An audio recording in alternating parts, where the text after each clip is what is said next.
Hi అండి, ఎలా ఉన్నారు? నేను చాలా బాగున్నాను. మీరు కూడా బాగుండాలని దేవుని ప్రార్థిస్తున్నాను. రాయలసీమ స్పెషల్ గుంత పొంగనాలు చేసి చూపిస్తాను. స్టవ్ వెలిగించుకొని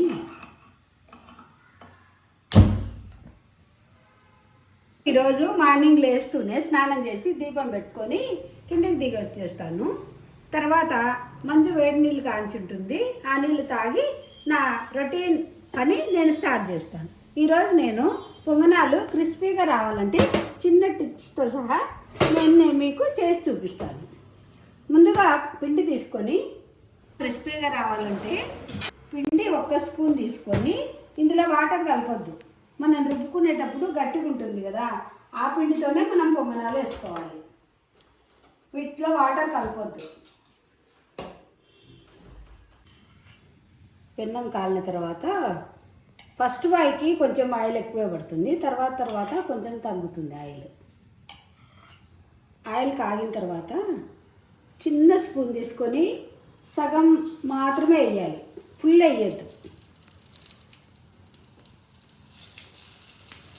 ఆ హోల్స్ సగం వచ్చేటట్లే చూసుకోవాలి. ఈ గుంత పొంగనాలకి ఫుల్ ఉంటే మెత్తగా వెళ్తాయి, మనము సగం వేసుకుంటుంటేనే అవి బాగా వస్తాయి. ఈ పొంగనాలు చూస్తుంటే మనకు చిన్నప్పుడు అన్నీ గుర్తొస్తుంటాయి కదా. విలేజ్లలో సాయంత్రం వేస్తే ఈ పొంగనాలు వేస్తూ ఉంటారు. సన్నగా తరుక్కున్న ఉల్లిపాయలు క్రషర్లు వేస్తే చాలా సన్నగా వస్తాయి. మనకు ఉల్లిపాయలు ఎక్కువ ఉంటే క్రిస్పీనెస్ బాగుంటుంది, కరకరలాడుతూ వస్తాయి. ఉల్లిపాయలు ఎక్కువ ఉండాలి, పిండి తక్కువ ఉండాలి. పచ్చిమిర్చి కూడా క్రషర్లో వేసేసి ఇందులో కొంచెం సోడా ఉప్పు అంటే వంట సోడా, ఒక చిటికెడు,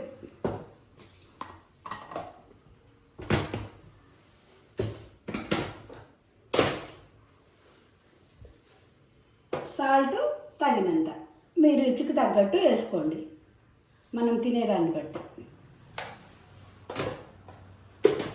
ఈ పిండిని బాగా చేతితో కలుపుకోవాలి.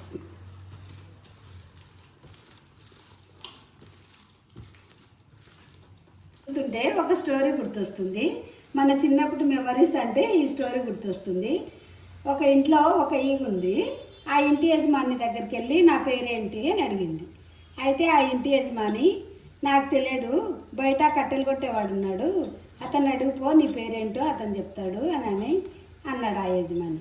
అయితే ఆ ఈగ బయటికి వెళ్ళి ఆ కట్టెలు కొట్టేవాడి దగ్గరికి వెళ్ళి నా పేరేంటి అని అడిగింది. అడిగితే ఆ ఇంటి యజమాని, నాకు కూడా తెలియదు, ఈ గొడ్డలిని అడుగు అని. గొడ్డలి నా పేరేంటి అని అడిగింది. అయితే నాకు తెలియదు, పైన ఒక పక్షి ఉంది, ఆ పక్షిని పోయి అడుగుపో, నీ పేరు అదే చెప్తుంది అని అంటే, పక్షి నా పేరేంటి అని అడిగితే నాకు కూడా తెలియదు, అక్కడ చిన్న పిల్లోడు ఏడుస్తున్నాడు, ఆ పిల్లోడి దగ్గరికి పోయి అడుగు అని. అయితే ఆ బాబు ఎందుకు ఏడుస్తున్నావు, నా పేరేంటి అని అడిగితే అని ఏడుస్తున్నాడు ఆ పిల్లోడు. అప్పుడు వెంటనే ఆ ఈగకు నా పేరు ఈగ కదా అని అప్పుడు గుర్తొచ్చింది.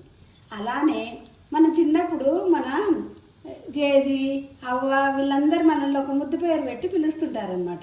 అది మనం పెరిగే కొద్దీ ఆ ముద్దు పేరుని మర్చిపోతాం. అలానే ఈ ఈగ కూడా తన పేరు మర్చిపోయింది. అందుకు మనకు ఈ వీటినన్ని కథలు వింటూ ఉంటే మన చిన్నప్పటి జ్ఞాపకాలు గుర్తొస్తాయి అన్నమాట. అలాడే పొంగనాలు టేస్ట్ చూద్దాము.